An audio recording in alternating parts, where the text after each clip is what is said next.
Battle of Domains is an interesting experience. I will record two videos on this. One where we will most likely lose, and the other one where we will most likely win. And you will see what it means to win. Now, you have 5 different domains. Now, don't get me wrong, I like the idea that we have different types of domains. The problem is that the domain is only determined by the hero. And, well, I'm saying that we'll most likely lose, but maybe we're gonna win because it looks like that we've conquered quite a lot of the enemies. Now, we're matched against EU 315 and we are EU 323, which means that the other team is 7 weeks older. What does this mean to us? They are past Stadwick, and if you check out my account, I am very, very close to Stadwick. Just less than 1,000 away. So really close to Stadwick, less than 1000 XP. I'm not sure if I'm gonna get this today because I don't want to spend a lot of extra energy. And as you can see, I've already overspent in terms of diamonds because I had some diamond spending. I don't have any more XP to earn. Here you normally don't even earn XP except when you level up, but I'm earning XP to level up, and here I only have 300 XP left that I could, well, buy with 19 refreshes, which costs quite a lot. And this one would be implied as well. So this means I'm not gonna get Stadwick for a while. Who knows? Now, I still have the 120 energy plus 30 to claim, so maybe yes. Anyway, Battle of Domain. The opponent is stronger, in general, 7 weeks older. We are weaker. But what you can see is that they don't have that many accounts. Now, I've seen some servers where they stuff all these units with fake accounts, like fake accounts in a sense that they create quite a few extra accounts. They level it up to 60 something until the Battle of Domains is activated for them, and they just bring those accounts as well so that you have to fight more and spend more diamonds. Does it matter? I would say no, because we also have enough accounts, I guess, to make progress. And then what matters is whether you can beat the strongest opponents or you cannot beat the strongest opponents. For example, here I'm expecting to not beat this opponent because, okay, like 13.7 million most likely has the good enough units, but I'm expecting to beat this opponent. Now, whether you win or lose, it doesn't matter from the perspective of your individual rewards, because you can easily lose, and that's fine, and you get the same thing. Now, for the team, it matters because if your team wins, then everyone gets more rewards to level up your skills. Now, I brought a strong team, so I hope that the opponent won't stand a chance. They started littering their units with like extra Generation 5 chests, so that's also something. So you see that given that I'm like Chaos, I'm the best suited at defeating these opponents, I hope. Now, it can also be that the 13 million opponent is not playing Chaos, it just brought a hero. It can easily happen, right? And they have a bad team. We will see that quite soon. So then the next one, 7.7.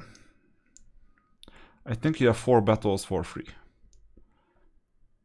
So 7.7 million for the opponent. We brought our backup, we brought basically everyone. I haven't activated Arctic Coercion yet, maybe it's time. And you see they don't stand a chance.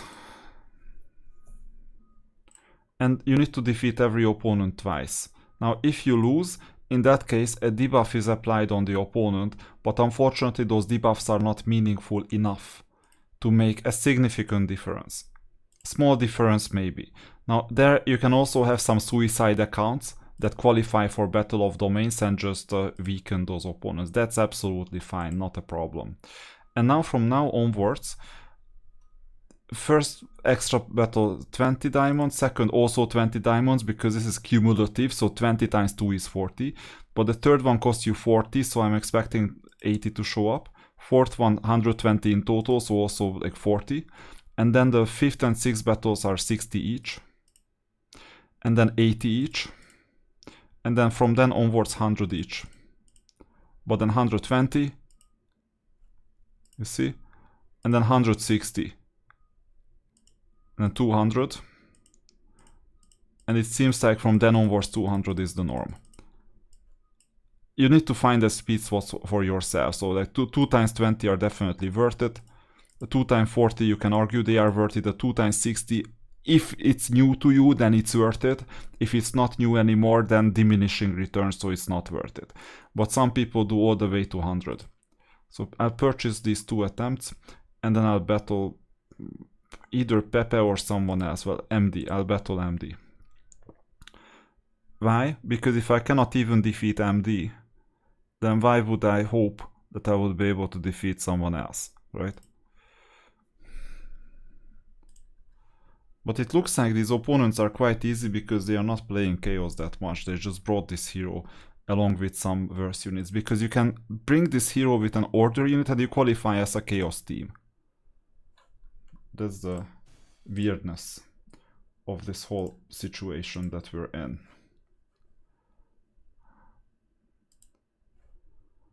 So I managed to kill this opponent too. This is supposed to be an easy one as well, but let me try with Mike. So I'll purchase this 2 times 40. I'll either make progress here or here, we will see. Because he's stronger, but if he brought the wrong team, then it won't matter to him much. I can unlock a 4th one, and I can bring an adjutant. Actually, I can bring Mephala. I don't have the funds to unlock these at the moment. Maybe during or after Stedwick. And a cumulative spending week. I don't want to spend here just to win. Now this looks like a proper Chaos team, as you can see. No, actually it's not. They just brought a couple of units, weaker ones. And it looks to me that it is beatable. Okay, so 40% more power doesn't mean anything if they don't have the same synergy. I'm like a Chaos team by default. So I prepared for a Chaos, and the opponent is not a Chaos team by default. He just happened to have a 5th Divine Herald, this corrupted fiend or whatever his name is. Barely, but we won. Okay, so this means that the others can take care of the rest if they choose to. Now there are some difficult opponents, obviously.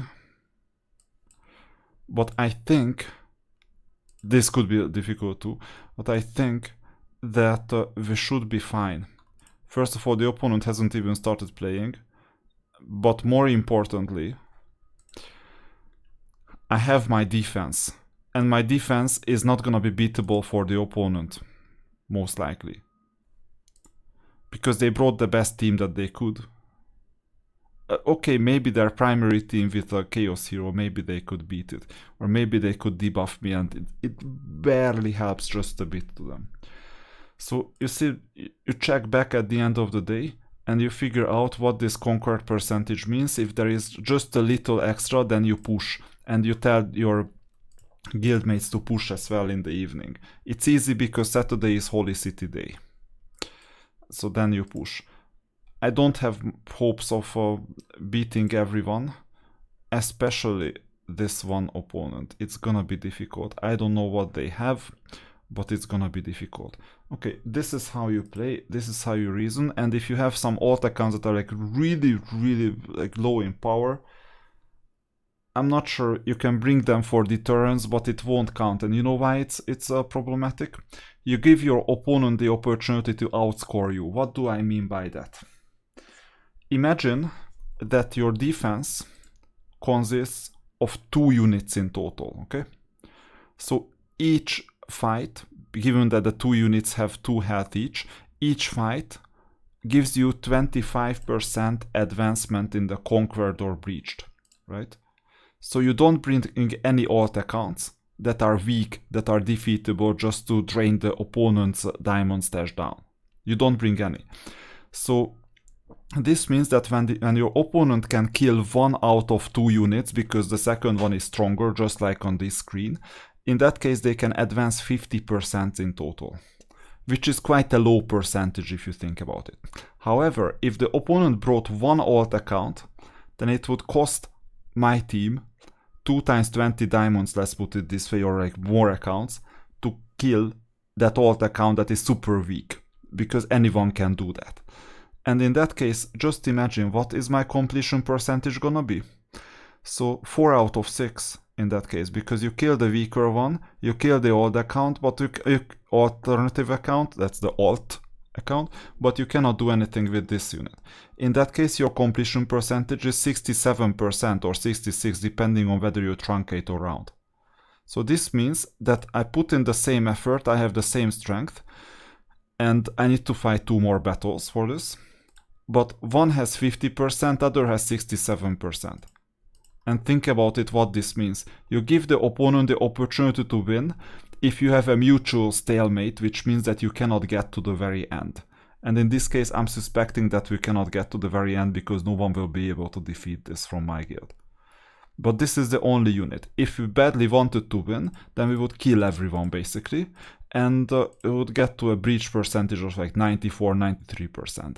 But if the opponent brought all the alt accounts, like all these like low strength accounts, then I would be able to defeat them and go up to 96, 97, maybe 98%, right? And given we didn't bring them, the opponent won't be able to reach this percentage if there is just one unit standing.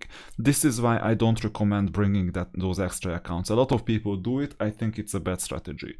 Because if we want to win, then I can also create slightly stronger alternative accounts, level them up so that they beat the opponent's alternative accounts. It's easy because no one else has the time or the mental capacity to do this.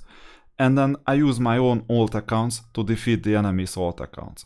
And then those diamond spending just doesn't matter because those accounts are not meant to be strong. They are just meant to be stronger than the opponent's alternative account. And then it just becomes a battle of arms. It's just stupid. So I don't recommend that specifically.